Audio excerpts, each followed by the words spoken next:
Hello ACT preppers. This video is a lesson video, which means we're going over the concepts that were behind the problems in the last video. Last video was question set 2, and we were going over some of the fundamental math things that you have to do, some of the fundamental math stuff ever. So if you haven't seen question set 2, go ahead and watch that video real quick, do the problems, and then come back here if you have any questions. So question set 2 went over math fundamentals. And we did concepts. We talked about concepts like combining like terms, solving for x. Now, there's one more thing with the ACT that we're going to go over in this video, which is there's one more thing that we're going to go over in this video, which has to do with a type of question that the ACT gives you that you probably haven't seen much in your math class.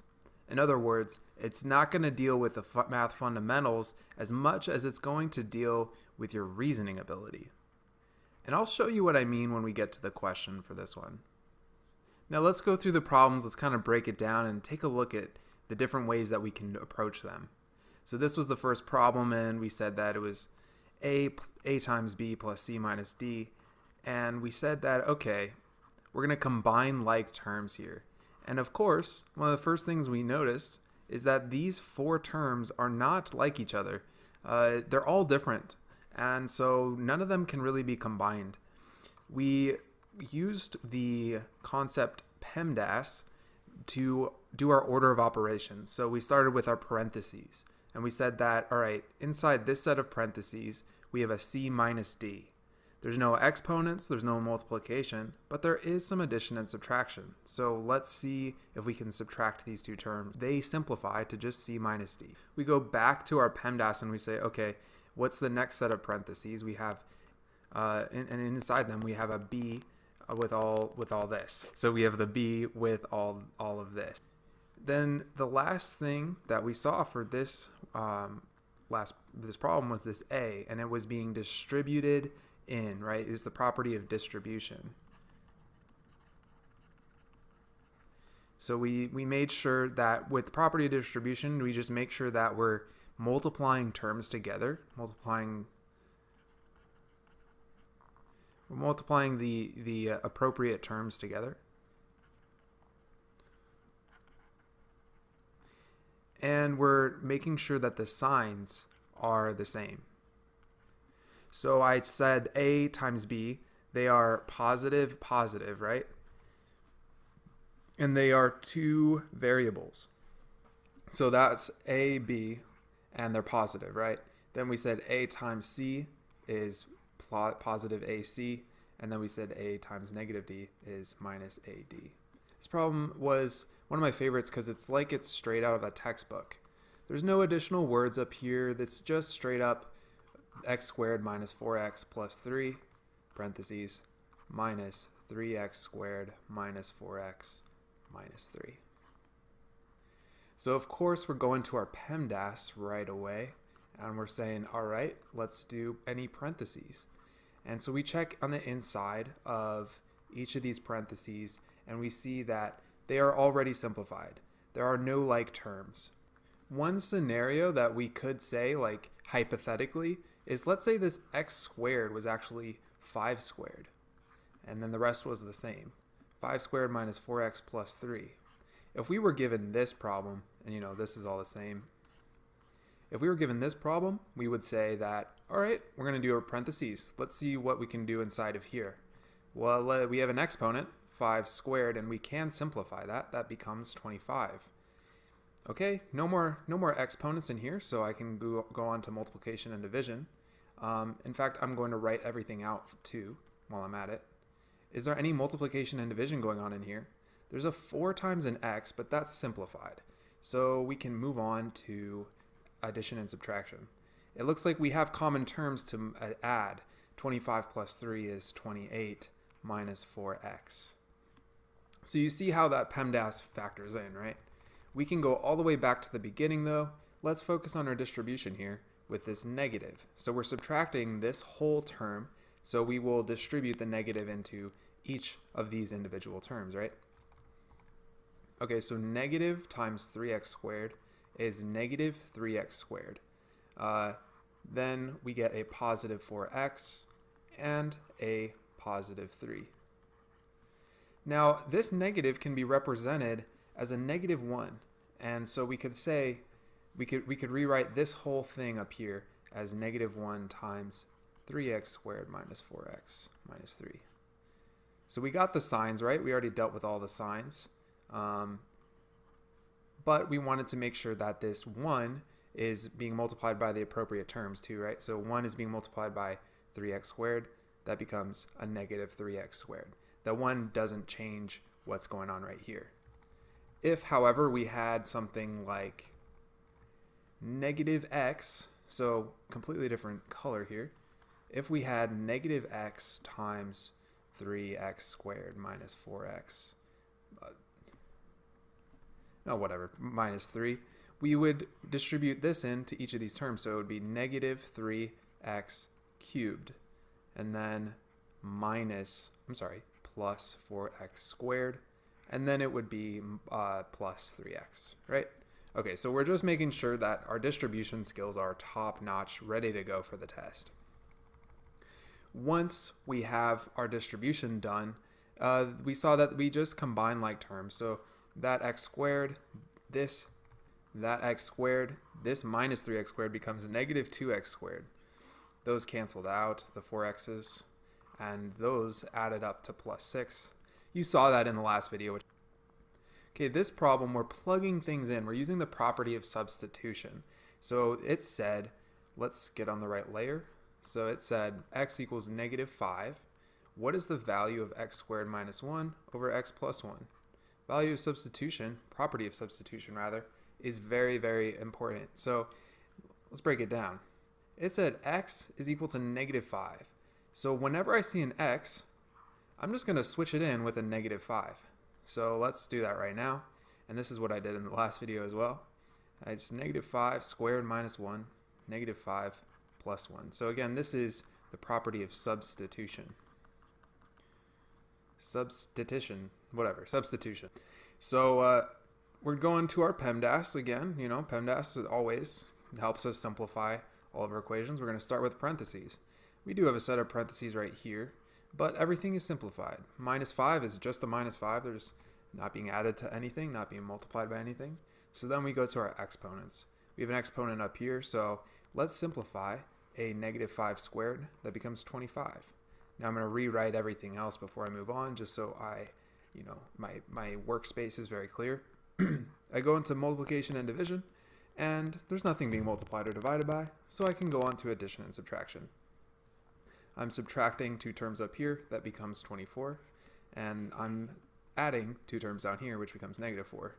This is a division problem, also a fraction, however way you want to think about it, which becomes negative 6. So you saw how that went in the first video. Now, I do want to point out one quick thing, or 2 quick things actually. So the first thing is that when I plugged in this negative 5 into this x up here, the numerator, I put that in parentheses right here. I'm going to make them super thick. That parentheses is very important because negative 5 squared is a lot different than negative 5 squared. So if it was just like this, and I'll put parentheses on this one to emphasize my point, this one is 5 squared, which becomes 25, and the negative comes down right here. So it becomes negative 25. Negative 5 squared, though, becomes positive 25. So you want to make sure that when you're using the property of substitution, you're plugging in the whole thing that they tell you what x is. You're going to plug the whole thing in for the x. The other thing and last thing I want to tell you for this problem is that this is basically a function problem. I'm going to do a whole other video on functions, but suffice to say right here, this is like f of x is equal to x squared minus 1 over x plus 1. In other words, they could give you this kind of problem just the way it is, just the way I wrote it, and they could say, what is, okay, I'm totally running out of room, so I have to erase this real quick. And they might say, what is, I won't write it out because it takes time, what is f of negative 5? And you would have to plug in a negative 5 wherever you saw an x. So anyway, those are literally the exact same problem. Here they just wrote it out, but they could have given it to you as a function. And of course, I will make that video on functions another time. This problem was a fraction problem. Here we go. It had 8 over 12. 8 over 12 is equal to 10 over r. I did cross multiplication, but I'm not going to talk about cross multiplication because it's just a shortcut. I'll show you every step here just so it's completely clear. Now, this is solving for r, right? This is the solve for a variable. In this case, it's r. Sometimes it's x or n. They could use any letter. They could use a triangle if they wanted to, and sometimes they do. 10 over r. So if I want to solve for r, when I say this over here, when I say that, what I mean is practically I want r on one side and everything else over here. That's the most simplified form. So if I have 8 over 12 is equal to 10 over r, I have an r in the denominator. How do I get it out of there? You multiply both sides by r. Multiplying both sides by r doesn't change the equation, and this way I can cancel these out. And so let's show you what happens. 10 over 1, this reduces to 10 over 1.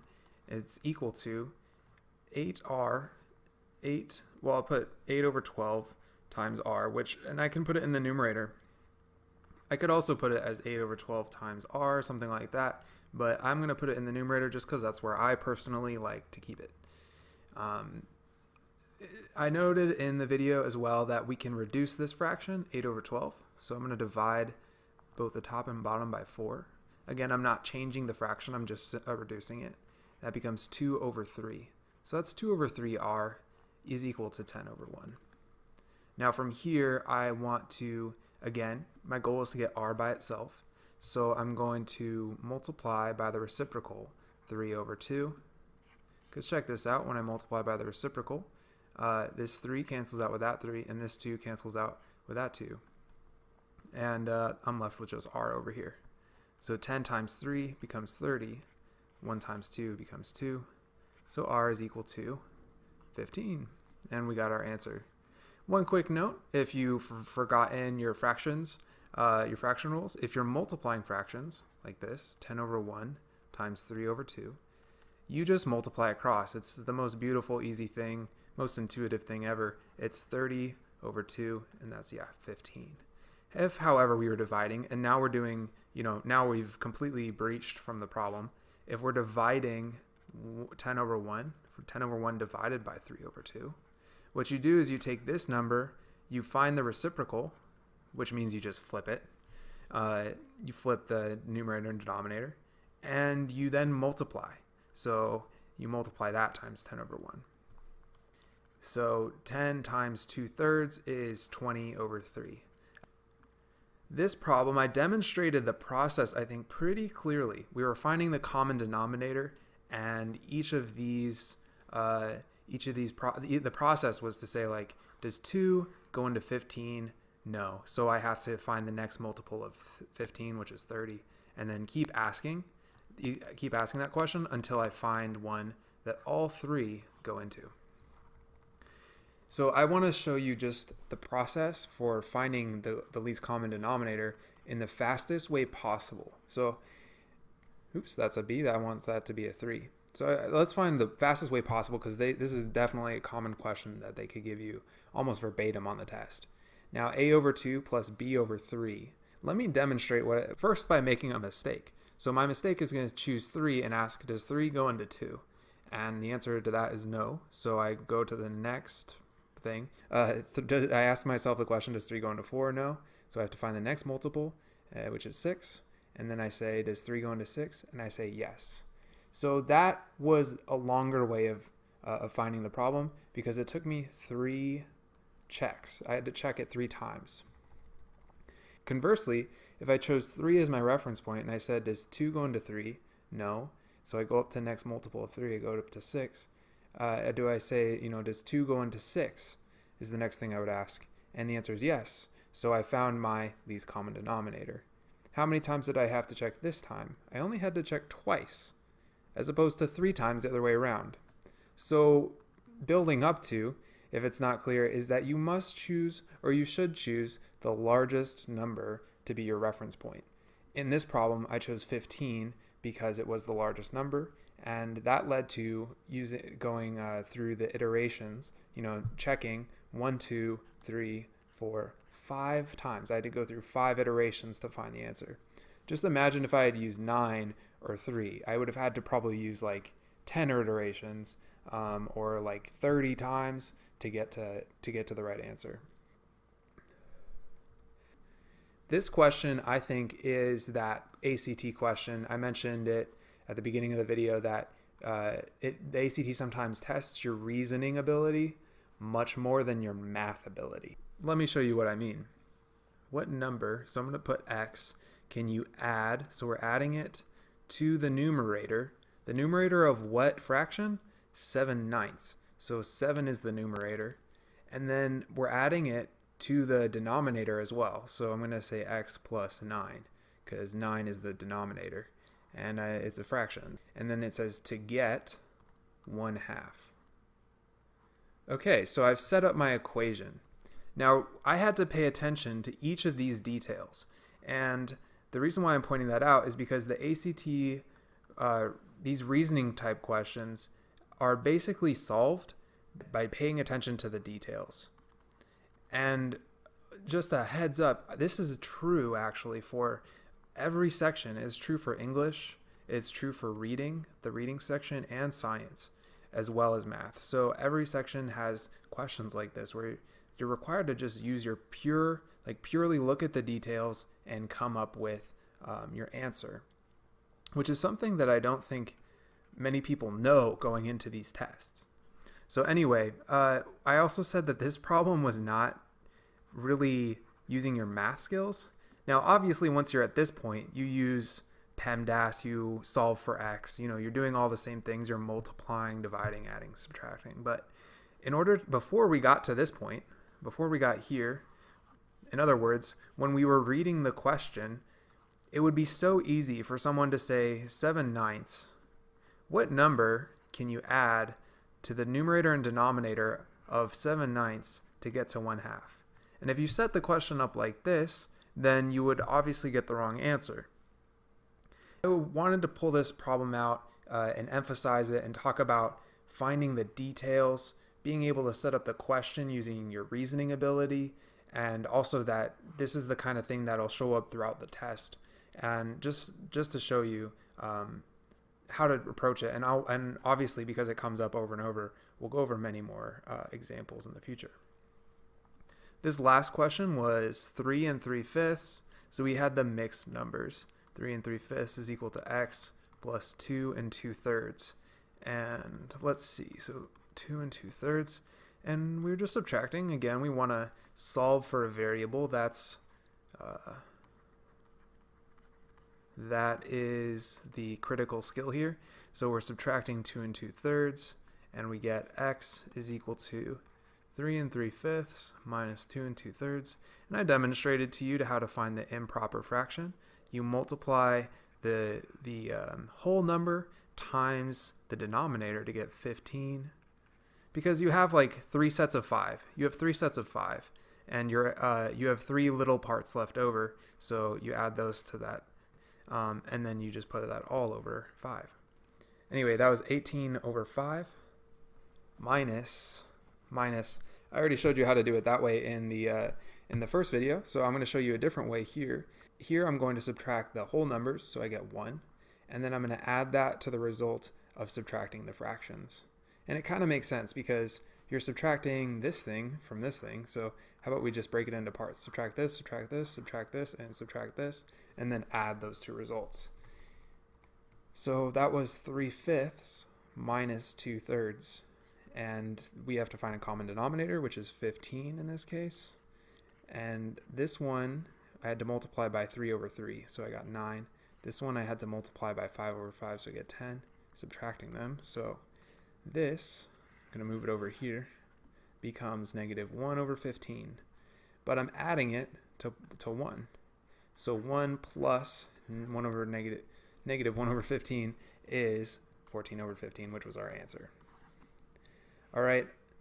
I never know how to end these videos, but thank you for watching, and let me know in the comments if you have any questions or any feedback. Leave a comment, subscribe, like, do all that good stuff, and I appreciate it. And I'll see you in the next video.